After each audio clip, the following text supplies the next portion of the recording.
and welcome to the very first episode of MD Weekly Muscle News with me, Giles Tiger Thomas, and Rosie Rascal Hart. Okay, Rosie, well, now you might have probably seen my ugly mug last week all over MD because I was at the Arnold Classic. Now we did want to record an episode when we had our new backdrop, but unfortunately it's not come. The thing is, I've just got back from the Arnold, still got jet lag, and Rosie, well, you're 2 days out from your contest, aren't you? Do you want to tell us about that? Yeah, so I just started carbing up. I've got today and tomorrow, and then I'm going to be on stage over in London for one of the first pro shows in the UK. Mm-hmm. I believe they have done pro shows in the UK before, but it's certainly not something we're used to or something that I've ever had the opportunity of. So I'm very excited. I've not competed in England since 2012. 2012, the UKBF British Finals, you won as a bodybuilder, but you now compete in physique, don't you? Yeah, so I've done lots of different categories, but I did bodybuilding. That's where I won the British title, and for the last few years I've been women's physique, and I won my pro card as a women's. Look, Rosie, we'll come back to your show a little later on because I want to talk about what we really want to achieve with this show, because I think there's so many positive things going on in the industry right now. I think really there's a lot to focus on. I mean, I've just got back from the Arnold and it was absolutely incredible. I had an amazing trip. Did you miss me? Yeah, the first 3 days I was like, this is cool, because I'd gotten to the point on my diet where like I just don't want to talk to anyone. I don't really have the energy to put into anything other than like the prep. And sometimes it leaves me feeling a bit guilty because obviously there's people around that you have to pay attention to and so on. Me. And the cat who's actually at the door now who's really distracting me. Go away, Blitz. Gosh, she's in and out all day into that cat. So it was nice to just be able to focus 100% on myself and not feel guilty. But then after about 3 or 4 days, I was like, okay, I need Giles back. I'm having a meltdown. I've got no one to talk to in the kitchen to like put my head straight. But yeah, anyway. glad he's back. Okay, well, let's talk about this, the big guy, Arnold. Now, this was my 5th Arnold I've been to. For me, it was probably the best trip I've been on, because I used to cover with Ron Harris, online editor. I used to cover the Arnold on Amateur, when we used to take teams of like 20, 30 people to cover the Arnolds. This year, we just had 4 people. There was me, Ron, Steve Blackman, obviously, of course. He was kind of like navigating us all and making sure we were kind of all on our game. And there was John Hawley and Jordan Blackman, Steve's son, the video guy. So, yeah, it was a real kind of challenge. But, you know, at the end of the day, I said to Ron, at the end of the day, mate, I said, we did the Olympia and we smashed the coverage with no press passes. So I said, this will be a piece of salt, a pinch of salt. Oh, tigerism. Yeah, remember those. Theoristically, that's another word. Yeah, what was I talking about? The Arnold, yeah. Yeah, so, it was the Arnold. This was a really good trip. It was really great. So, yeah, let's go through some of the classes. Now, for me, I had it as, I mean, you can watch all the wrap-ups anyway. I won't go over it too much. But for me, I was really glad William Bonac won. I mean... Yeah, I mean, Bonac, when we saw him in, was it San Marino? Not San Marino. Was it, where did we see him? It would be the Arnold Europe. No, no, it was San Marino. No, he wasn't at San Marino. It was Cedric. Oh, yeah. Which other one did we go to see? Which one did we go to see in Bonac? Bonac, he came second to Rami at the Arnold Europe in Madrid and Barcelona. Oh, yeah, sorry. Yeah, so I thought he should have won that one. Yeah. So apples and oranges, wasn't it? I'm not surprised at all that Bonac came through with this one. Yeah, I know I'm really kind of quite smug about this, but I remember I was interviewing Bonac, because I used to have an MD column from 2010 to 2014, and it was called the Euro Muscle Scene, and it was focusing on, obviously, European athletes, up-and-comers, and obviously I was kind of the guy that would spot the talent, and I put Bonac in my column at the end of 2010, I put him in again in 2011, and again in 2012, when he was competing as a 212. And he was competing against Jose Raymond, Eduardo Correa. Now, Bonac was, you could see the guy had serious, I mean, it wasn't, I mean, I want to, you know, pat my own back here, but at the end of the day, you could see the guy had serious potential. And I'm really pleased that he's kind of gone on to so much success. I always, you know, when I see him, I always hug him and I say, mate, you make me look good. Because I was, you know, banging your drum back, you know, 7-8 years ago.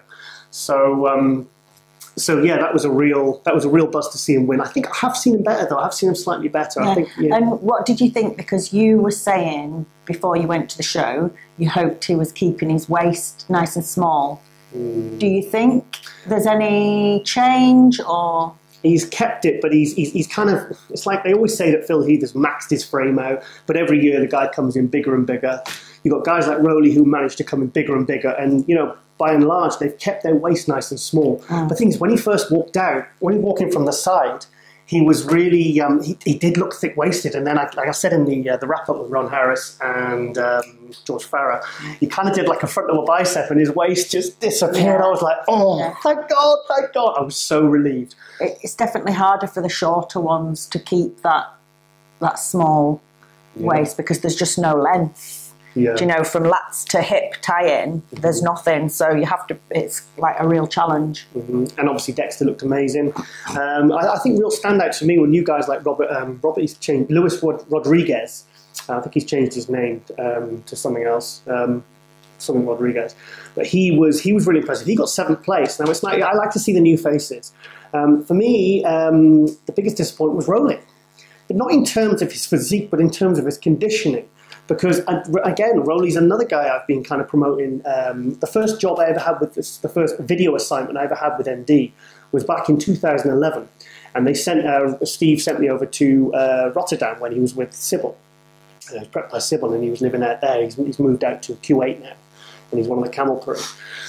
And, yeah, he was, I was so looking forward to seeing him. But, I mean, the thing is, he's got the physique. All he needs to do is tighten up. You like Roelly, don't you? Yeah, I love Roelly's physique and like nice full back. He's got that freak factor, but still aesthetic. Yeah, he's one of my favourites. Well, he's going to Australia next week. Okay. So I was on a podcast last night with a guy called Luke Sando, a British pro, a very, very fast up and comer. And I said, to be honest, I think, because Dexter's doing it now, Dexter's in. Okay. And I think if Roelly, because these guys can tighten up massively in 2 weeks, the more muscle you've got, sometimes the easier it is to drop that, you know, that extra 10 pounds or whatever right at the end. So the things with Roelly, theoretically, this is another word, it's the word I've made up. Theoretically, Roelly's a guy that if he dropped 10 pounds, he could quite easily pull ahead of something like that. So quite easily pull ahead of Dexter. So, so there you go. Anyway, but let's talk about our favourite. Women's physique. No, Cedric. Oh. Yes, Cedric. Do you know, I've not even really seen that much footage or photos or anything.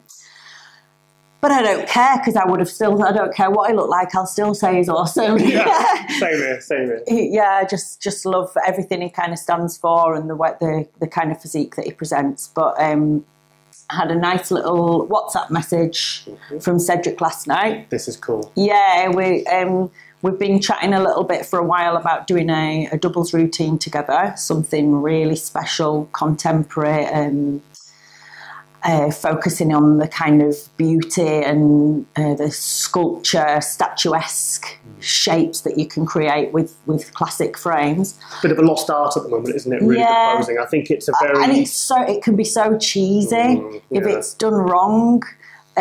So we're going to do it right. Plus, sorry to interrupt, but the thing with Cedric, he doesn't actually practice his posing routines. No. So imagine, I mean, he's coming at the end of March to the UK, and we're going to be going down to Crayford gym, and you're going to be doing some rehearsals for your guest. Yeah, because he's over in the UK, we're going to hook up and do some rehearsals together. We're going to practice some different lifts, different way of moving together, build up that rapport. But he messaged me last night, and there's a potential of doing a guest spot. I won't say where or when, because it's not, but it's very exciting. It's very cool. Very cool. So he's kind of going back and forward, just finalising fees and all this kind of thing, but it looks like it's going to go ahead later on in the year, just before the Olympia.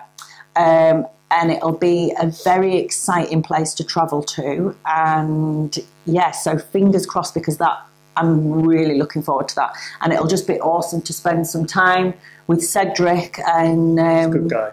Yeah. And plus, we want to go over, because you might know us from our YouTube show, the Tiger and Rascal show. The reason I started that was because I was kind of getting sick of social media, what I was seeing, and kind of the fact that everyone kind of uses it to self-promote. And I think by and large, it's quite repetitive and quite boring, and it does my head in, to be honest. So I had this idea to do our own YouTube show, something positive, something that's going to highlight all of kind of, mostly Rosie, but most of her different aspects of her, not just her bodybuilding, but like her dance. I mean, if you look at watch episode 8, it's the latest episode. You know, there's Rosie's award-winning dance contemporary production in Germany. There's her photo shoot with like Vogue Italia. There's silly stuff. There's kind of my bizarre sense of humor, which Rosie sometimes finds not when she's dieting. Not even when I'm not dieting. Cheers. He tells me jokes, and then I don't laugh. So he explains the joke in great detail, and I tried to tell him I understood it, but I just didn't find it funny. That's why I'm not laughing. So I've got other friends to kind of share my humour with. Anyway, so only the Tiger Rascal show. You see, that is really more about us, and we do feature a lot of athletes, and we promote, like, because Rosie preps, she coaches a lot of people. She coached a really the British figure champion who actually turned pro last year, a girl called Sam Forbes. She's kind of got that, the kind of the. She'll be making her pro debut later this year too. I think Vancouver. Oh, cool. But also one of the Spain or Italy as well. Oh no, she's awesome. Because right now the in vogue kind of shape is the delts, the kind of the cobra type back. That kind of the real kind of the Shuik Grant. That tiny waist, the almost genetic kind of elite. Sam's got. She's up there. She could be top 3 Olympia with a bit of refining. Yeah, she's really good. She's really good. And great girl as well. Got her own clothing range. It's based upon superheroes. It's really cool. So the Tiger Rascal show is more about us. But what we want to do with this show, we really want to, because we're going to make it a weekly 30-minute show. That's what we're aiming for. There might be. I think we're going to be able to do it every week, aren't we? Yeah. Yeah. So we want to really, because there's so many things to talk about. There's so many. You'll learn over the next few weeks that there's a lot that me and Rosie kind of involved with, a lot of different projects. And in fact, this show is actually brought to you by the Rosie Rascal range. Do you want to quickly tell us about that, Rosie? Yeah, so we've been working on our own supplement range for a little while. It's taken a while to figure out exactly which ingredients we want, where we're sourcing them from. But the range should be ready to launch really in the next few weeks, shouldn't it? 2 to 3 weeks. Yeah. We have just packaging we're waiting on then. Yeah, we're going to be bringing out 3 products to start with, and it's a female health range. So it's not kind of specific to bodybuilding, although it'll be very beneficial to athletes and bodybuilders. But it's really about health and healthy mind, healthy body. So just helping people feel a little bit better. Yes. And it tastes good as well. The first one, Cola Cube, absolutely amazing. Anyway, we can go back over that, because we want to focus on the show. Like I said, we want to focus on what's going on in the industry. And like I said, we will be keeping this positive. We're not going to be using this as a platform for any agendas.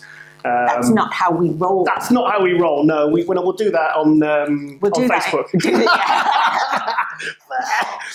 Or in private, when the cameras are off, we can rant as much as we like. In these 4 walls, what we say is... anyway, so obviously, we were talking about the Arnold.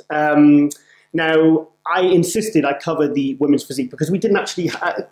with the size of the team we had, we weren't able to cover it at the Olympia, which I was... Because obviously I've got a vested interest. And it is a class I am very interested in. I think it's the last chance for female bodybuilding to really kind of have... Well, it's his last chance. So, yeah.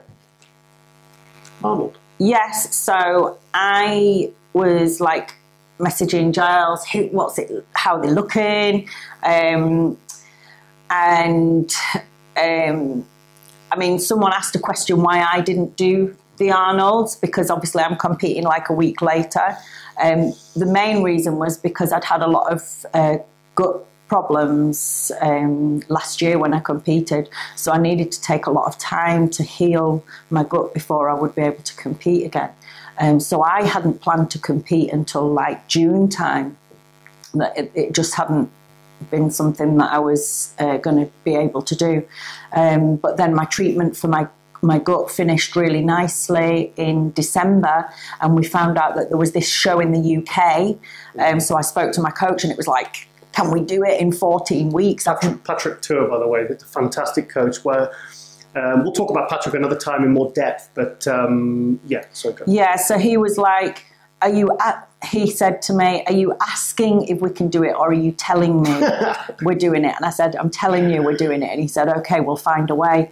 So yeah, we just kind of, it's been an unusual prep because I've never done one so short time frame before. But really the thing with the Arnolds was, I mean, I want my Olympia qualification. Now, to prep in 13 weeks for a show that I could potentially come 2nd, 3rd, 4th, 5th and spend all that money and go over to America, it makes absolutely zero sense. I have to do a show that I'm going to win, and I get my qualification. Given a brief history of Rosie's contest, I mean, we didn't have any sponsors since accompanying Rosie with a few years ago, but even then we still used to pay for everything ourselves. Every single thing came out of pocket. Now, Rosie's first pro show, she turned pro at the Amateur Olympia at the end of 2015. She won it straight first in a very, very tough lineup. Very good show. In fact, I think it was probably one of the best lineups she's ever done. I said to Rosie, I said, look, Rosie, if you're going to test yourself, you're going to have to go to an American pro show. So I'll pick one. I know the ones that are really well organized. So we chose the Dallas Europa in 2016. We went over. We actually missed our flights, so we had to buy more flights. So in total, the whole trip probably cost us about £5,000. So you're talking about $7,000. So, but I said, no, we'll do it. We've got to go. So she went. She won it straight firsts. It was all, like it was a team, a lineup of 18. There were all Americans, Canadians, and Rosie won it outright. Then you went to the Olympia, and just found this here. Do you want to tell us about that? Yeah, so I won the Rookie of the Year award. So for me, this is a sign that, they spotted me, they could see potential in me. So yeah, this year, I didn't manage to get to the Olympia last year, so this year is all about getting to the Olympia and showing everyone what I'm about, and that, the potential they saw in me, it's going to come to fruition. She was, honestly, about 3-4 weeks ago, though, she was giving me a heart attack. Because I think with Rosie, she knows her body. She knows it really well. And literally about 4 weeks, I've not said this to you, but about 4 weeks ago, I was going to ask you to pull out. Yeah. Because I just thought, she's not going to be able to do it. And then literally, I've seen her body change in a day. And the video's been showing me as you've been carving up and drying out. I'm feeling really confident now. At the end of the day, we want the Olympia qualification. Yeah. So anyway, it's just been such a challenge because I only had 14 weeks, and my starting point was basically no muscle tissue at all. She looks like a normal girl because I didn't train with any weights or anything. I stopped eating protein, so I was like right down. I was a little skinny girl. Yeah. So I had to gain all the tissue back and cut the fat in 14 weeks. So I couldn't go hard on the fat loss until about 5 weeks out. Yeah. And then it was like, oh my God, am I going to do it? So right now, my mental state, I have absolutely no idea what I look like. I just can't figure it out. So I'll find out when I see pictures. Well, that's why every time I say to you, you say to me, how am I looking? I say, look, just send the videos to Patrick. Patrick will be honest. And the thing is, I always say that... Yeah, but I've sent him a video and he's not replied. It's been 30 minutes. When you get to that stage and you're like, why is my coach not replied? I was talking to Luke Sando last night, and he's working with Chris Aceto. And he said, we're all saying, how are you looking, Luke? And he says, I have no idea. Yeah. He says, because he said, I don't know what I'm looking at. He says, because it's almost like, it's almost like anorexics. They see themselves as fat. The last 4 weeks before a contest, this is why so many people do work best with coaches. Because I always say that bodybuilding, I mean, I've competed. I've done probably, I think, 14 shows. Won a couple, look shit for most of them. But my progression was in reverse. I started off great, and I gradually got worse. So if anyone ever asked me about my bodybuilding, I always put the pictures back to front. They go, "Yeah, you ended up really good." Yeah, I was like, "Yeah, that's not sure. It's not my last." But yeah, I always say that the last 4 weeks it goes from a physical challenge to a mental challenge. It goes, and you can't trust your own eyes. It's like you know it's. So anyway, yeah, so we're 2 days out, and we're going to be doing plenty of coverage on the Tiger and Rascal show. A lot of kind of behind-the-scenes stuff, you know, funny stuff. I'm going to have all my footage from that kind of background stuff, behind-the-scenes stuff again from the Arnold. So that's going to be cool. I'll probably have that up next week. But yeah, so let's talk about now the bikini. Now, I know this is a bodybuilding show, but I used to kind of really quite follow the pro bikini. This is like the Arnold. I used to stalk them. Used to follow the bikini. Yeah, but I used to, about 5-6 years ago, I thought because it started around 2010, did in the UK anyway, and it kind of built up to around 2012, 2013. You had girls like Amanda Latona, Natalia Mello, and Flex Lewis sent me some pictures of his wife, Ali Lewis, and she had what I consider to be the kind of perfect bikini. You know, slight muscularity, they look like they train, they're toned, but it's not kind of too much condition, too much muscle. Well, what I saw at the Arnold this year, actually, it quite upset me, actually. I didn't like it, because even like what I was seeing were really starved girls, and they were rewarding girls. I mean, I was seeing like real serious ribs and like really thin arms, no muscularity. And I mean, there was one girl, I won't even mention her name, and she couldn't have weighed more than like 7 stone, like 90 pounds. And I just thought, that is not healthy. I mean, when you've got Ashley Kaltwasser, the 4-time bikini champion, Olympia, and Arnold winner, pulling out because they say they've got metabolic damage, that tells me that she is struggling to do what is required to be able to come back and compete successfully. Yeah. So for me, I think things need to change. I think they need to just rewind it again, like they've done with the classic and the women's physique. They've rewound the sport because it's kind of gone too far. And for me, the bikini's gone too far in the aspect that they're too thin now. What do you think? Well, I know that they started doing that even with the local amateur level. It started getting thinner and thinner. And I remember seeing a girl win, and she had the body of a 12-year-old boy. And I just thought, that can't be right. It can't be right. But saying this, when I first started competing, before I put my muscle on, I'd been training maybe 3 years, so I was training hard, but I did my first diet and I was like under 6 stone. Which is what in kg or pounds? I don't know. It's very light, very light. 85 pounds. No, less. Yeah, 80. Yes, about 85 pounds in body weight. It's like less than 40 kilos. Super light. It's tiny. Because that's how I am naturally, a very, very small, petite person. And then you diet off the fat, and you really are left with very little. Yeah. If it's your first time around, you've not built enough muscle tissue yet. And I don't think I necessarily was doing anything unhealthy. I was just a very tiny, skinny little thing with not much muscle yet. But as far as these girls go, I think maybe where the big problem lies, and I think this is throughout every single category, is people that don't have time off. People that don't have downtime. Right. So they're trying to be, especially with like social media pressures and sponsors, they want to be lean all year round. The bikini and the men's physique especially. Oh, right, okay. I was thinking more about women's physique because I was thinking about Natalia Coelho, who's been shredded for 6 months.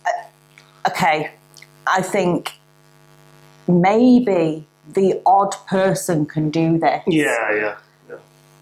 But I find it hard to believe that there's female genetic freaks that sit healthily in shredded condition all year. I find that hard to believe. But maybe it takes time for the problems to start to arise a little bit later on. When you're younger, you can get away with a little bit more. I think your body can take more. True. Yeah. When I think about the me think about the damage I used to do to my body in my 20s, and the training, the partying, the drinking on weekends, and like literally a weekend warrior, training hard all week, you know, no sleep on the weekend, going to work on a Monday, still going to the gym and being absolutely fine. That would kill me now. You can get away with it because you still look young and fresh. Yeah. And like I started realising when I got to about 29, 30, I was like, whoa, yeah, I can't do this anymore because I'm going to look like an old witch in another year or so. Right. So, yeah, the younger ones can kind of get away with it. But, yeah, I think it's a problem that people don't have time off the strict regime. Yes, you have to be consistent, but you have to take steps back to move forward. After a contest, I was like I used to really love dieting. I was a bit weird like that. And after a show, I would find excuses to stay on the diet. Now, that's very unusual. But, I mean, I ended up diabetic. That's my last contest, 2013. I got really ill afterwards. We'll cover it in another episode, but, you know, I ended up pretty ill. And who's to say I didn't cause that myself through, you know, protocols of competing. And so now, I'm possibly there's a chance, this isn't genetic, I'm paying the price for excessive. I mean, my last contest, I did 26-week diet, and I only decided to compete when we started, when we first got together. I only decided to compete at like 5 weeks out, but I've been dieting 21 weeks, strict, hard. I don't know whether, and it was very low carb, almost keto. So who's to say that that is a healthy approach, and maybe I haven't caused this, you know, health issue now. But let's just turn it more back to the Arnold. Yeah, it was good to see all the kind of the existing pros. It was good to see like Lee Priest, an old friend of mine. Haven't seen, I think I've seen him once since 2006 when he and I took care of a UK tour for him. That was really good fun. The interview still hasn't gone up on MD. By the time you see this, it might be up. But there was a bit of controversy over that one because, you know, Lee's Lee, you know, it's like I love Lee, but it's, I think Australian, I think it's the sense of humour of Australians. I think they're quite abusive. Like you get British guys together, you know, they are quite, there's a lot of sarcasm, there's a lot of ribbing. And I think I'm hoping the interview is going to go up unedited because I thought it was really funny. But we'll see with that one. But it was good to see him, and he hinted at a return of coming back to competing as well. Awesome. Yeah, I mean, he still looks good. He still looks healthy. He had like an issue a few months ago with some food poisoning or something, but he seemed really, to be honest, I think it's the happiest I've ever seen him actually. Yeah, good. But and also. I was messaging our good friend, the cat's back. Lips. I was messaging our good friend Ronnie Coleman. Now, I worked for Ronnie Coleman back in 2014 to 2016 for his supplement company, RCSS, which was a really good experience. We actually had Rosie as the sponsored athlete, and we went all around the UK promoting, and it was a good experience, wasn't it? Yeah, it was wicked. It was really nice to be part of such a professional, ethical team of people, and became good friends. So definitely a fond time looking back. And I feel like it kind of matured me a lot as an athlete because working with such high level professional people, it kind of, you know, you learn from these people. You become a product of your environment, don't you? Yeah. So, yeah, and I'm still very good friends with him. So, obviously, Ronnie's had his spinal surgery, which was, he had his big surgery where they had to go, there was so much scar tissue in the back, they had to go in through the front and, like, remove his intestine. It sounded horrific. Oh. But yeah, so he's had this other where a screw has snapped or something, so he had to have it refixed yesterday. So I messaged him and I said, look, because I saw a thing on Instagram, you know, with he was going it prepped for surgery, and I was like, I've got to send him a message, you know, from me and Rosie. I said, look, you know, we love you, mate. You know, we're thinking of you. And I think within an hour, I had a reply. So the lights just go off. I had a reply. So that was, so he said he's doing great. He said he feels fine, and hopefully that's the last of his surgery. So Ronnie, I want to see you back to it, mate. We love you, Ron. Get you off the crutches, mate. And, oh, my God, the cat's going mental. Oh, my God. Yeah. In fact, funny enough, actually, talking about the cat, it was, I remember, I'll never forget a time with Ronnie when we were in the car. When I had a car all stickered up with the Ronnie pictures and stuff. It's called the Ronnie Mobile, surprisingly. And I said, Ronnie, I said, we're going over to an expo in UK Body Power. And I said, Ronnie, I said, by the way, I said, has Brendan, his business partner, I said, has Brendan told you that me and Rosie have got 2 cats called Mayo and Blitz, named after their pre-workout? And he just looked at me like that, and then he just went, that's dedicated. Anyway, it was good to see. I bumped into Phil Heath as well. Now, funny story about Phil Heath is that me and Rosie, I'm a big Five Finger Death Punch fan. I'm a huge fan. I've got it playing now, actually, in the kitchen. I drive Rosie crazy with it, don't I? Yeah, it's like everybody gets stimulated by different things, and Giles seems to be stimulated by really intense stuff, and I'm a little bit more like, I like peace and tranquility to be at my best. So I have to endure like Slipknot, Five Finger Death Punch at 9 o'clock when you're just trying to like come round and get your breakfast. It soothes me. It soothes me. Anyway, so we saw them twice last year. We saw them at a festival. We saw them, went to see them at Wembley December 21st, and some friends of ours. I do like the music though. Yeah, we went to see them. And I was obviously doing I wanted to get a bit of footage for the Tiger and Rascal show, which is on episode 7. And so anyway, I did a little Instagram live. And I started filming. I'm not one of these people that constantly has their phone. But anyway, the concert was amazing. The place was jumping. And I went on Instagram Live, and all of a sudden, Phil Heath pops up, like the fourth person coming on. And I thought, no, it can't be. Because I know his friend Chris Wilson. He's the tall guy that always was Phil at the Olympia, the tall guy with the red Mohican, big guy. And we kind of became quite friends with him at the 2016 Olympia, which Rosie did. Over a glass of wine. Over a glass of wine, yeah. And yeah, so he says, and I know there's a connection there. Anyway, so Chris Wilson said that Ivan Moody, the lead singer, is from his hometown. So I thought, well, there is a connection there. So he said, did you know? And when Phil Heath comes on, he says, hey guys, it's my favourite band. I bet you didn't know. And I said, this was on our live Instagram. And he's saying, yeah, didn't you know that me and Chris Keel, the guy with the really long dreadlock beard, he says, we're friends. And I was going crazy. I was like, no, that's so cool. You know, it's Phil Heath. He's come on, and he put about 7, 8, 9 messages. It was really nice. And he said, okay, guys, got to go. Have fun is an understatement. Having fun is an understatement. So anyway, I sort of caught him at the expo as like a little entourage moving through. And I'm like, Phil, I wanted to double check as well. It was him. I said, that was you. And he says, yeah, of course it was. He says, yeah, I love those guys. He said, they're doing a festival in my town and soon. And I was just like, oh, that's so cool. It's like, you know, he's a good guy, Phil, you know. I know he gets a lot of shit on the forums, but I had dinner with him and Jay Cutler at FIBO back in 2014.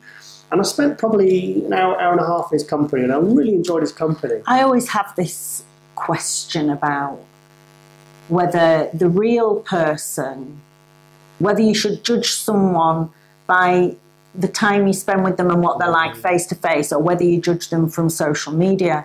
Because sometimes you get to see someone's true character through patterns on social media, but other times maybe you get to see someone's soul face to face. So I find that a bit hard, because there are sometimes people that you meet and face to face you're like, what a cool person, and then social media you're like, whoa, this guy is like a complete loser. Yeah, and then vice versa. Not saying that about Phil, by the way. No. Just but, like in general. But every time I've met Phil, he's a classy guy. And I think because Jay Cutler introduced me as, it's funny because he introduced himself. Because Jay said, oh, come and sit with us. It was back at the hotel. He said, come out, because I was going to sit by myself. He said, no, come, because Ronnie and that lot were off to, already Coleman were off training. And he said, no, come and sit with us. And I was like, you don't mind? He says, no, it's fine. And he kind of introduced me to Phil as like, no, he's a good guy, you know. So and he went, hi, I'm Phil Heath. And I went, nah, I never heard of you, mate. And he just went like that. And Jay laughed, and obviously, but it was the fact that he didn't assume that. And they all laughed heartily. But it was good. And he talked about quite personal things in his that I thought, you know, that's quite cool of him. But yeah, so I'm a big fan of Phil Heath. I mean, I didn't like his stomach last year, but I am a big fan of Phil Heath. When Phil Heath is on and that stomach is down, to me at the moment he's unbeatable. Yeah. He's unbeatable. But we're becoming quite good fans of Rami, aren't we? Yeah, Rami's cool. He seems like a really nice guy too. Just like a giant baby. I'm just visualising him in a big diaper now. Yeah, he just seems like a big sweetheart. Yeah, because remember he broke your case, didn't he, at San Marino? Broke my suitcase. Yeah, just like grabbed the handle and it just crumpled. Which is on the Tiger Rascal show again. But anything else to cover? But I think we said it was going to be 30 minutes. We're already 35 minutes. So plus I've got my carb meal is due. Yeah, so she's kicking me under the table. I didn't have carbs for 4 days, and now I'm like You depleted hard for this. Yeah, I did not feel good. Oh, finally, do you want to tell us about your new upcoming MD column? Yes, so I'm not sure when it's going to start. Well, I said to him, look, let's get the show out of the way, yeah, because that's in 2 days. And then once you've got some food and you're back in the land of the... Yeah, I'm super excited about this because I've got a lot to say. I have so much experience after competing since, I've been competing since 2007. Been around the block. Been around the block. I know I only look young, but I'm an aged little rascal now. And I'm so interested in health, and I have so much knowledge that I would like to share that will be really, really helpful to people. And sometimes on my social media, I can be a little bit backwards at coming forwards. So it's going to be really nice to have an outlet to really write some interesting articles that people can make sense of and use for their own bodybuilding and their own lives. Not just your quad routine, or this is how much chicken bollocks. No disrespect. It's so important for me to be of worth to people. I don't want to just post pictures of my face every day. Like, what is that? What is that going to achieve? Who is it helping? I just do it to scare people. Yeah, so this is going to be really, really, really good. I'm excited. Yeah, and also, because obviously now the Flex magazine has folded, it's going to be merging with Muscle and Fitness. I can really see a bit of a resurgence for MD as the last print magazine. So I think it's really important that we support these things. And I mean, just in the last week, we've got new columns from Chris Bumstead, Breon Ainsley, Rosie, another one that I'm going to announce next week once I've finalised it this weekend. And also, last night, we asked on, it's called the Size Game Podcast, they're kind of very, very, 3 British guys, 2 British pros. I go on probably twice a year at least. I'm kind of like the fourth musketeer. I binge listened to all of theirs while Giles was away. I was just laying in bed listening to all the podcasts. It's very, very good. They're good guys. And I asked actually on last night's episode, which is probably going to be aired by the time this goes up, Luke Sander, who's doing the Arnold Australia. I said, would you like a MD column called The Size Game? And obviously I asked it on the show, and he went, yes, because I didn't spill the beans beforehand. And so there's 5 new columns for MD. So it's important, and they're going to be good columns as well, and it's just really good, because I would be so sad to see print magazines go. I just think it would be such a shame for that to be it. It's 1990 I started buying bodybuilding magazines. Issue 96 of Muscle Mag. To think of all the people that have been inspired to start bodybuilding by these magazines. So I remember seeing pictures of Monica Brandt and just thinking, actually, muscle on chicks looks cool. Oh, yeah. I want to look like that. Yeah. For me, it was like I remember buying May issue of 1990 Flex, and it was Sean Ray, Eddie Robinson, Bob Chick, Aaron Baker. Those guys. These were the guys that inspired me to start training and become the sexy beast that I've become today. So what? Right. Okay, well, Rosie's due a cartwheel. So obviously the next episode... Oh, my God, the cat. I've got to let this cat in. She's driving me crazy. I'm going to... Come on, I want my carbs. Okay.